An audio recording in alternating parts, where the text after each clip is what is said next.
This is Josh Reeves, and you're listening to the Mile High Church podcast. Kudos to you for focusing on your spiritual growth. Speaking of spiritual growth, have you had your moment of awe today? Dr. Keltner wrote a great book called Awe, and it's all about how awe can heal us, uplift us, and keep us dialed in. He's going to be at Mile High Church on November 1st talking about it. You can join us in person. You can join us online. It's going to be fantastic. Check out milehighchurch.org. So we're continuing our adventure in faith today. Our theme this year is finding oneness in an ocean of uncertainty. And today's message is faith revealed. And on our Adventures in Faith landing page, there is materials that you can engage in to go deeper with us. And there's a worksheet this week called Faith Builders. And they're all about ways that we can reveal a greater experience of faith in our lives. For example, seeing the unseen. Can you think of a pleasant experience you had this week? Something that was meaningful for you? And consider what was unseen about it. It could be a sense of fondness or connection that you had, an insight or a memory, or just a feeling of being yourself. Recognizing that we exist in the visible, but that we exist in the invisible also is a key to revealing relevant faith in our lives. Second, speaking your voice, what John Hyatt called in the song that Tom just sang, your secret heart. Was there a time this week that you spoke up something that you may have been concerned would cause some trouble or some upset, but was your courageous voice and instead got you what it was that you were looking for, led to some sort of transformation? Speaking our voice reveals relevant faith. Then there's the practice of listening to your life. Was there an experience this week where you stopped telling your life what it is or what you think it ought to be and just listened? Just listened to what it had to tell you about what it is and who you are. And then lastly, connecting with the God of and beyond your understanding. Because you know there's that God too, right? I want to know all about what the divine is to you, what you call it, how you experience it, how you worship it and connect with it.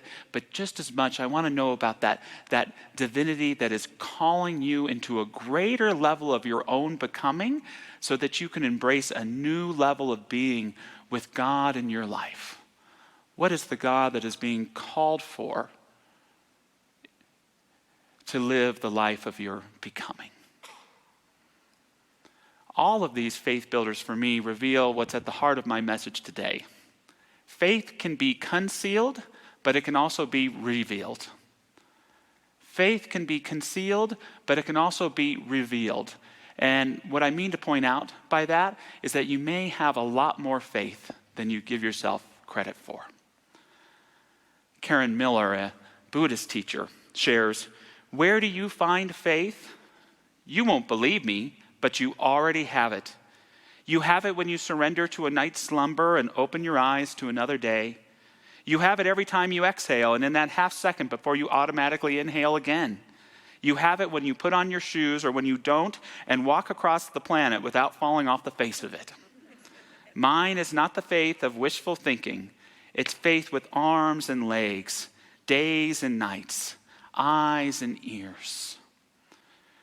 Faith in our tradition isn't just a statement about belief. It's a principle. It's a principle that works in whatever we put into it, and you can't not use it. What happens is too many of us get caught up in what Ernest Holmes termed the opposite use of faith, which is fear. Too many of us invest the principle of faith into our fears. I believe that there's a power out there, but I believe that it's bizarre and it's out to get me. I believe that I can't really trust myself, my mind, my impulses, my mistakes tell me I'm not to be trusted. Life is inherently not so good. It's scary and troubling. The opposite of this thinking, of course, is the understanding that there is a higher power in my life that knows who I am, that knows who I am to be better than I do, and it's always there as divine guidance, as a divine good. That it may take some work, but I can learn to trust in myself again. I can trust my mind and my body to work for me and not against me. And I believe in this world that sometimes looks like a tangled up necklace of pearls, that there is an inherent good, that the arc of the moral universe is long, but it bends towards justice. The challenges in my life may seem many, but they lead towards blessings and victory. The first one of these I shared sounds a lot like paranoia. Paranoia, as I'll talk about, takes a lot of faith. The other we might call pronoia. Paranoia teaches us that everything in the world is out to get us. Pronoia believes that everything in the world is in our favor, working towards our good. Yet it's the same faith that goes into either one of those that sets the creative medium into motion in our lives. One of the greatest ways, as we know, faith can be revealed is when we're in the midst of challenges. When we're in the midst of challenges. The stories we tell ourselves, the who we are that we embody when faced with difficulty reveals our faith in incredible ways. It's baseball season. World Series is coming up. Any picks for the winner? Linda says Dodgers, which I think makes it the holy truth. It's hard to talk sports in our spiritual community because although we're an inclusive bunch when it comes to other faiths, when it comes to sports, we're like the worst fundamentalists in the world.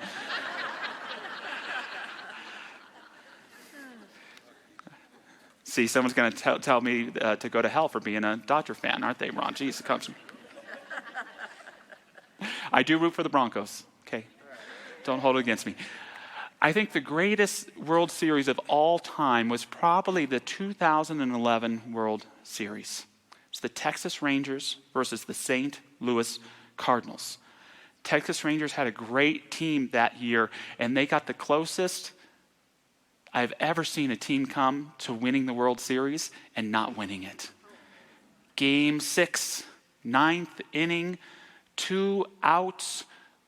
The Cardinals down to their last strike, tie the game. In the 11th inning, David Freese gets up and hits a home run, which gives the Cardinals the momentum to win Game 7 and the 2011 World Series. A friend of mine who was a good Cardinals fan was on Facebook. This proves that with hard work and effort, anything can be possible, and even the underdogs can become champions. Absolutely true statement. However, I couldn't help but think about those poor stinking Rangers. What do they tell themselves? Better luck next time. It's the World Series. They had worked just as hard. They had put in just as much effort, but the game didn't go their way. And what happens with a relevant faith when the game doesn't go our way? We have to learn to tell ourselves the story we need to hear that helps us lead to our greater becoming.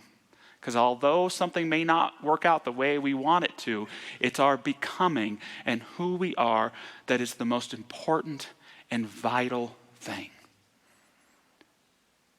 The heart of the champion says, I needed this loss. I needed this loss as an important part of the story of my own success. Do you have the courage to look at your life right now? To see that thing that didn't work out down to its last strike, that thing that didn't turn out the way you wanted it to, and to say, I choose to make this story of failure a part of my story of success. This sometimes reveals all the faith that we need. I had an awful experience August 18th. It's Sunday morning, and I'm getting ready to go to church. Thank God Michelle is speaking because my car is not where I parked it the night before. Oh, my car has been stolen. And here's one of the things about faith that I want us to grasp today is that, it's not so much a statement about our belief. It's a statement about our relationship with God. our rapport with the divinity. And I've got some work to do on myself because I immediately went to, why, God? Why? And it kind of disrespects God because, if your good friend or someone you loved had your car stolen to teach you a greater lesson, would you feel that they were a person of integrity? No. So why would we think of the divine in that way? My car was stolen. That's just what happened. And I had recently lost my dad, so in one way it was good because it totally put it in perspective. It's just a stupid car.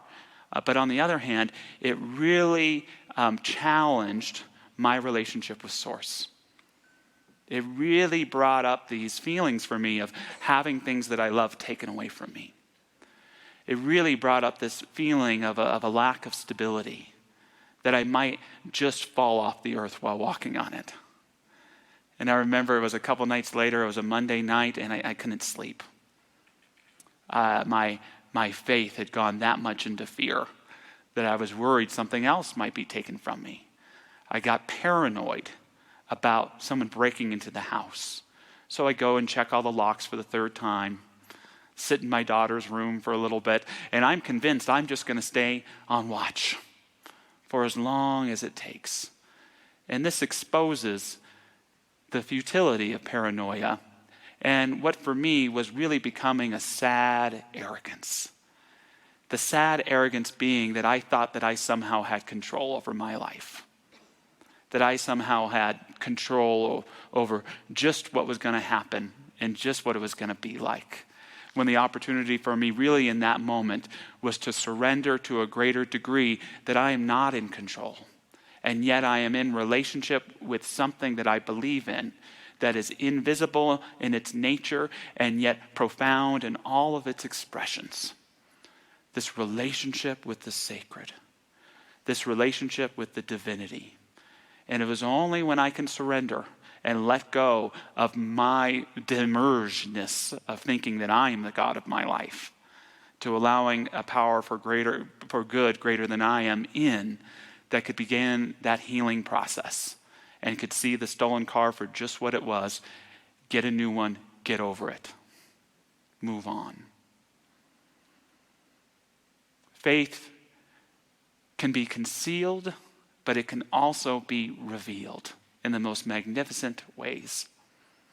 Martin Luther King Jr., the first protest that he was a part of was in Montgomery, Alabama, when Rosa Parks refused to go to the back of the bus, the Montgomery bus boycott. He had gone there as a new minister to help, and unbeknownst to him, they elected him the leader of the protest, had never done anything like that before. And he got a lot of scrutiny, a lot of attention. And he's at home with his family, and a call comes in the middle of the night. It's not a nice call. It's an evil person expressing hatred, racist rhetoric, death threats to King and his family. And there's no going to bed after getting a call like that for King.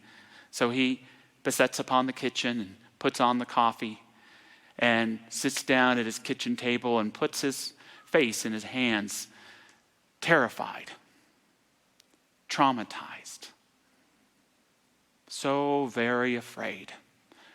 So much so that the only thing he can do in that moment is pray. He shares, I am here taking a stand for what I believe is right, but now I am afraid. The people are looking to me for leadership, and if I stand before them without strength and courage, they too will falter. I am at the end of my powers.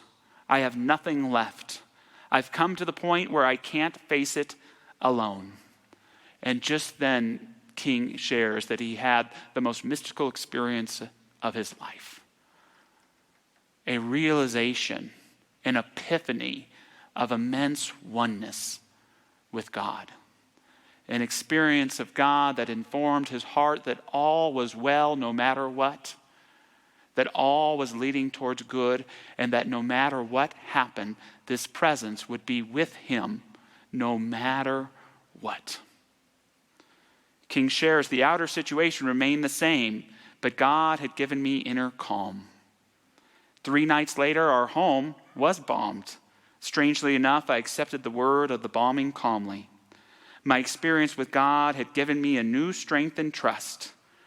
I knew now that God is able to give us the interior resources to face the storms and problems of life. Faith can be concealed. We can hide it from ourselves in so many different ways. But just like that, sometimes even entering through our own anxieties and fears, it can be revealed in a way that reminds us that we have a soul, that we are one with something greater than we are. And if we work with it, it can work in our lives in incredible ways. Again, my message today is that you have more faith than you think. That faith is working and operating in your life all the time, and you have a say about what you put it into. Yet King's experience, and I'll put it this way, is if you don't have faith in yourself, if you don't have faith in God, God has faith in you. That the faith of God is something real, knows your highest, knows your deepest truth, and believes wholeheartedly in your ability to embody and to make it manifest in your day-to-day life, your relationships, your work, and in the way you show up as a blessing to others in your world. Faith can be revealed through great challenges. A more enjoyable way I love to see faith revealed is in moments of awe. Beautiful moments of awe. When was the last moment of awe that you had? Anybody?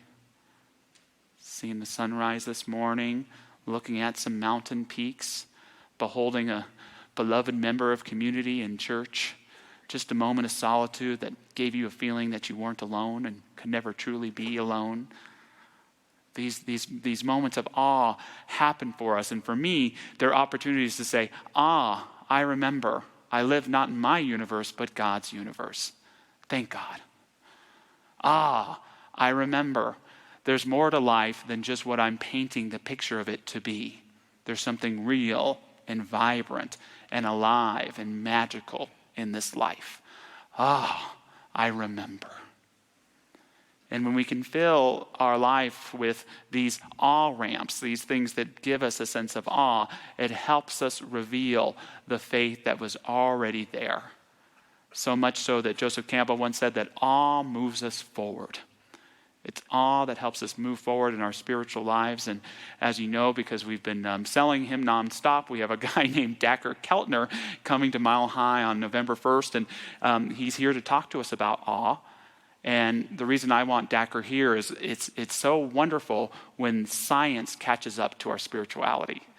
And we have these amazing people who focus on the data and the science, and they come up with these simple and profound truths. Keltner coming up with this one about awe, that it's a key to mental health, that it's a key to physical health, that it's a key to improving our relationships, that it's a key to overcoming grief and despair, that it's a key to embracing perspective.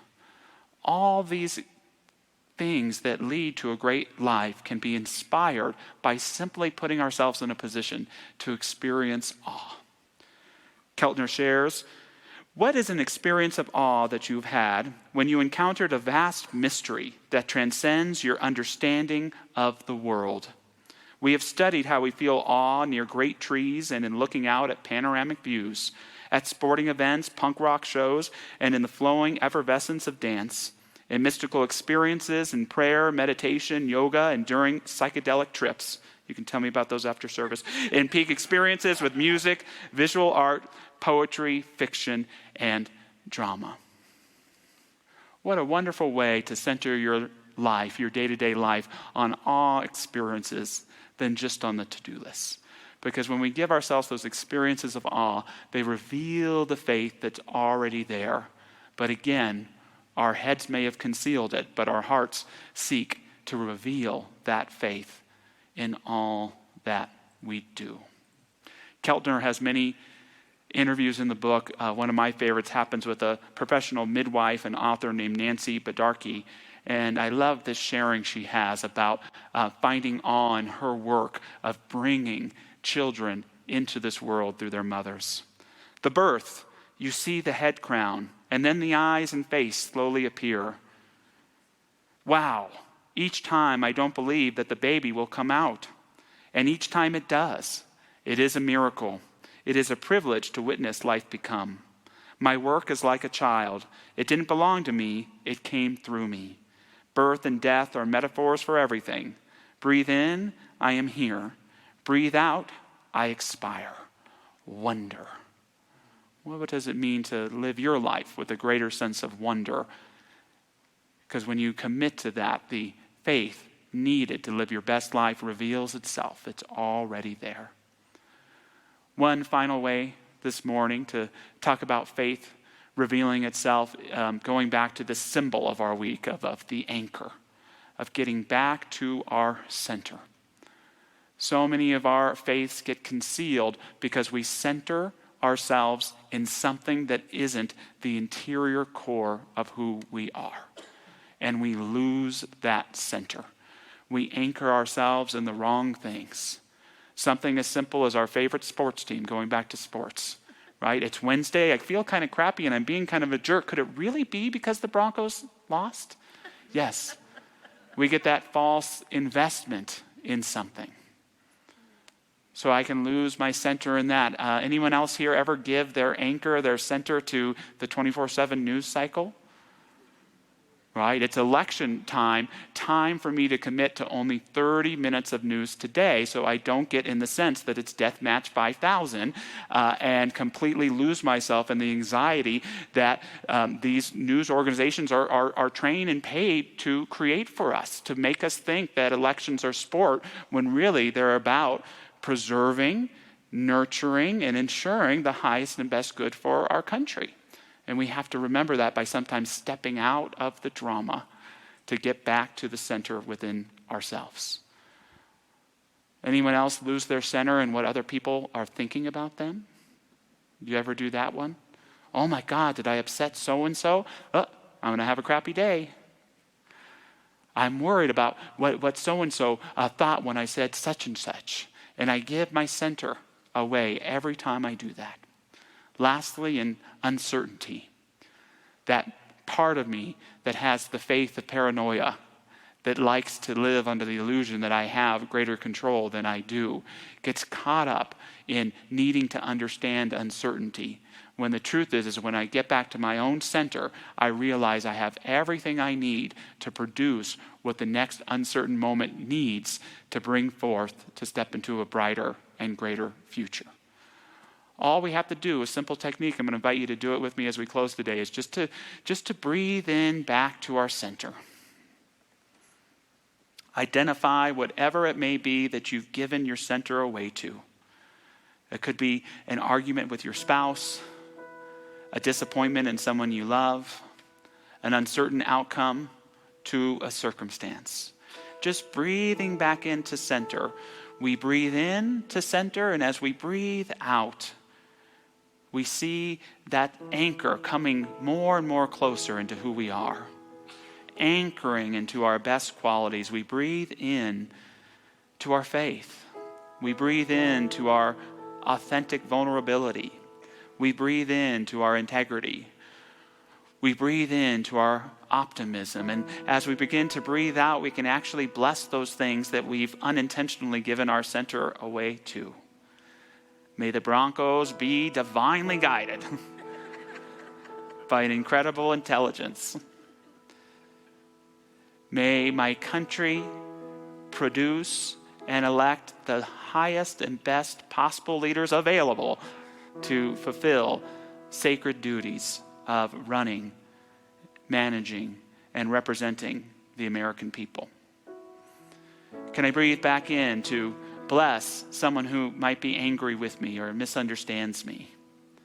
And can I bring a certain faith or even a wobbly faith into an understanding of uncertainty, realizing, however, that there is wisdom in the mystery, that there is wisdom in not knowing, that being willing to stand in center in an uncertain place brings forth a intimate and incredible trust and connection with the divine that gives us all the insight and opportunity we need to co-create an incredible life together. that blesses not only ourselves, but the ones we love today. So being in the center as we move into a closing prayer today, I invite any of our practitioner prayer partners to stand with me. These incredible folks are available for prayer in front of the stage after service. How good it is to return ourselves back to who we really are, from anyone or anything, or any worry, any grievance we've given our spirit away to. Let's just call it back. Anchor it in the center of who we are, and what we begin to see is those things that have felt missing, that part of us that feels off, it gets turned right back on. What was missing, even though we couldn't articulate what it is, we see it again. It's a sense of unity and harmony and congruence with our lives. It's the remembrance that, yes, this is the best day possible for me to live right here and right now. And as we come back to center and we live from that place of center, it creates that harmony that inspires, that heals, that reveals next steps, that allows us to live at one with our source and allows our source in an even more intimate and deep way to inform us of the wellspring of faith and love that it is attached to. We let it be, we let it become, and so it is. Amen. Thanks for listening to the Mile High Church podcast. This podcast is made possible by the generous contributions from listeners like you. To make a donation, please visit milehighchurch.org.